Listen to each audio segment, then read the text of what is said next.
এক পাহাড়ি উপত্যকার ছোট গ্রামে অরুণ নামে একজন গরিব মানুষ বাস করত। তার ছিল পাথরের তৈরি একটি ছোট ঘর এবং বাঘা নামের একটি বিশ্বস্ত পাহাড়ি কুকুর। প্রতিদিন সকালে অরুণ তার ভারী ব্যাগ কাঁধে নিয়ে দুর্গম পাহাড়ের দিকে রওনা দিত।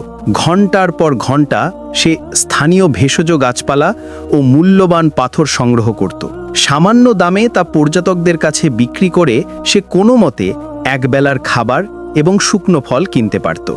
আর্জনের স্ত্রী শান্তি দেখতে রূপসী হলেও তার মেজাজ ছিল পর্বতের বরফের মতো শীতল। সে দারিদ্র্যকে ঘৃণা করত এবং স্বামীকে একজন অলস হতভাগা মানুষ ভাবত। সে সব সময় আর্জনকে তুচ্ছ-তাচ্ছিল্য করত। এক সন্ধ্যায় তুষার ঝড় শুরু হলো। অরুণ বরফে ভিজে ক্লান্ত হয়ে ভেষজ লতার একটি বোঝা নিয়ে বাড়ি পৌঁছালো। দরজার কাছেই যে দৃশ্য দেখল তাতে তার হৃদয় হিমশীতল হয়ে গেল। শান্তি চোখ থেকে আগুন ঝরিয়ে চিৎকার করে উঠল, বেরিয়ে যাও আমার ঘর থেকে, অভিশাপ, তোমাকে আমার আর দরকার নেই। অরুণ থমকে গেল। সে কাঁপানো গলায় বলল, শান্তি, আমি কোথায় যাব? এই ঝড়ে আমার আশ্রয় কোথায়? পেম্বা চেঁচিয়ে বলল, যেখানে খুশি যাও, তোমার ওই কুকুর বাঘায়ের সাথে থাকো, ও তোমার চেয়ে বেশি আপন। এই কথা শুনে অর্জুনের চোখ জলে ভরে এলো। সে তার মাথা থেকে বোঝা নামিয়ে নীরবে বেরিয়ে পড়ল। বাঘা তার পিছু পিছু চুপচাপ চলতে লাগলো, যেন সে বুঝতে পারছিল যে আজ তার মালিকের মন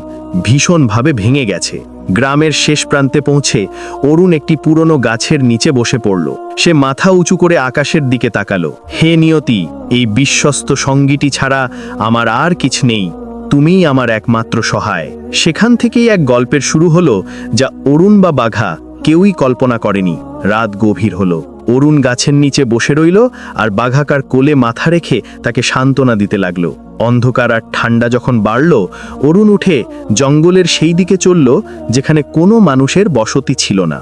হাঁটতে হাঁটতে তারা একটা পুরনো পাথরের তৈরি গুহা দেখতে পেল। অরুণ ভেতরে গিয়ে কিছু শুকনো ঝোপ দিয়ে আগুন জ্বালালো। রাতে আধো ঘুমে হঠাৎ বাঘা গোঙাতে শুরু করলো। তার চোখ গুহার একটি অন্ধকার কোণে স্থির। অরুণ ভয় পেয়ে গেল। বাঘা তার থাবা দিয়ে গুহার মেঝে খুঁড়তে লাগলো। অরুণ মশাল তুলে সেই কোণে আলো ফেলল। সেখানকার মাটি দেবে গিয়েছিল।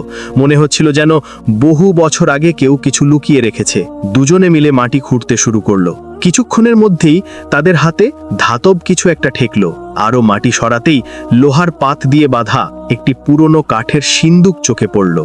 অরুণ কাঁপতে কাঁপতে পাথর দিয়ে জোরে আঘাত করতেই তার তালা ভেঙে গেল। অরুণ সিন্দুকের ঢাকনা তুলতেই তার চোখ ঝলমল করে উঠল। সিন্দুকটি বহুমূল্য রত্ন, স্বর্ণের তাল ও প্রাচীন তিব্বতী শিল্পকর্মে ভরা। তার ঠোঁট কাঁপতে লাগলো। এ কি স্বপ্ন, না নিয়তি আমার আরতি শুনেছেন? সে হাঁটু গেড়ে বসে পড়ল। সেই রাত থেকেই ভাগ্য পরিবর্তন হলো। অরুণ, যে ছিল সামান্য ভেষজ সংগ্রাহক, এখন বিশাল ধন সম্পত্তির মালিক।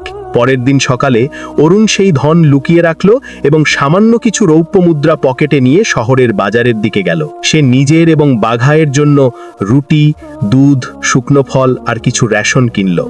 দিনে দিনে অরুণ প্রয়োজন মতো স্বর্ণের তাল বের করে তা দিয়ে রত্নপাথর কিনত, বাজারে বিক্রি করত এবং ধীরে ধীরে রত্ন ব্যবসা বুঝতে শিখল। কয়েক সপ্তাহের মধ্যে বাজারের কোণে তার একটি ছোট রত্ন ও হস্তশিল্পের দোকান তৈরি হলো, যেখানে মাপ কখনো কম হতো না আর দাম কখনো বেশি নেওয়া হতো না। মানুষ তার কাছে জিনিস নয়, ভরসা কিনত। সে এখনো সেই পুরনো গুহাতেই থাকতো। রাতে বাঘার সাথে বসে হাসতো এবং বলতো, আমার বন্ধু, কেউ জানে না যে শহরের সবচেয়ে ধনী রত্ন ব্যবসায়ী একটা কুকুরের সাথে রুটি ভাগ খায়। অরুণের উন্নতিতে সবাই বিস্মিত হলো। আর এই সবার মাঝে দূরে এক নারী প্রতি রাতে তাকে দেখত, শান্তি, সেই নারী যে তাকে বাড়ি থেকে তাড়িয়ে দিয়েছিল। তার চোখে অনুতাপের আগুন জ্বলছিল। এক রাতে যখন অরুণ ধ্যানে মগ্ন ছিল, দরজায় কড়া নড়ার শব্দ হলো। করুণ দরজা খুলল। বাইরে শান্তি দাঁড়িয়ে, মুখটা শুকিয়ে গেছে, চোখ অনুতাপে ভরা। সে ফিসফিস করে বলল, মাফ করে দাও, আমি তোমাকে বুঝিনি, আমি যা করেছিলাম তা জুলুম ছিল। অরুণ বলল, মন ক্ষমা করে দিলেও ক্ষত চিহ্ন রেখে যায়। বাঘা শান্তিকে সন্দেহের চোখে দেখছিল।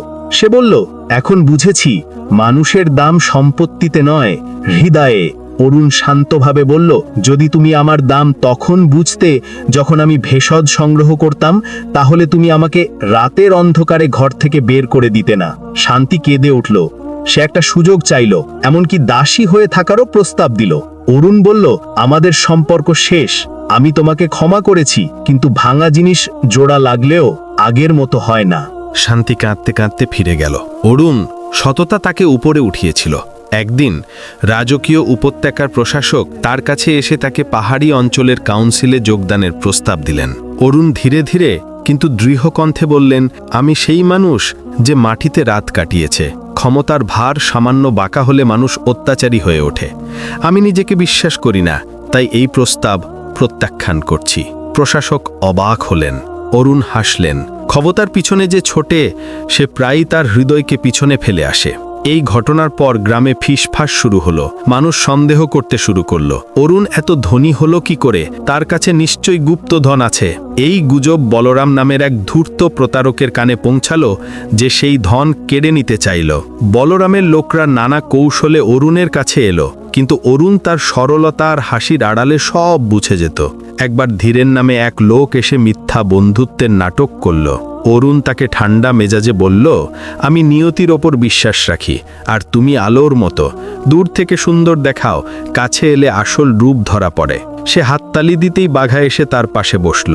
অরুণ বলল, আর শুনে নাও, তোমরা যে ধনসম্পত্তির পিছনে ছুটছ, তা মাটির নিচে লুকানো নেই। তা লুকানো আছে ধৈর্য, কঠোর পরিশ্রম আর সততার মধ্যে।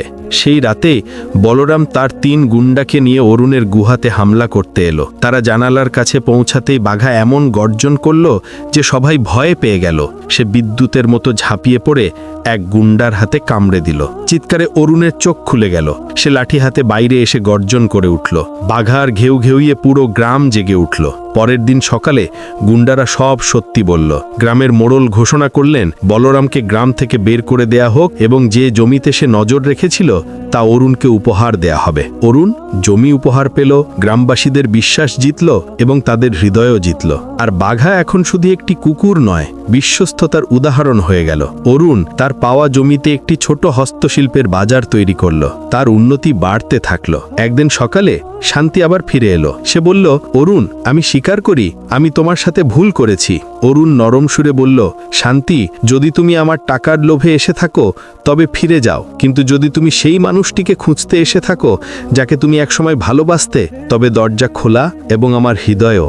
শান্তির চোখ জলে ভরে এলো। সে মাথা নিচু করে বলল, কসম, আমি সেই অরুণের জন্যই এসেছি যার মূল্য আমি বুঝতে পারিনি। অরুণ তার হাত ধরল। তাহলে চলো নতুন করে শুরু করি। আমাদের গুহা ছোট হতে পারে, কিন্তু দুটো সত্যিকারের হৃদয় থাকলে তা মহলে পরিণত হয়। আর ঠিক তখনই বাঘা তাদের চারপাশে লাফাতে শুরু করলো, যেন সেও তাদের এই নতুন জীবনকে আশীর্বাদ জানাচ্ছে। তো বন্ধুরা, আপনাদের এই গল্পটি কেমন লাগলো?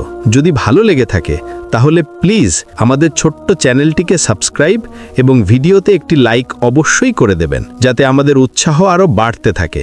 ধন্যবাদ।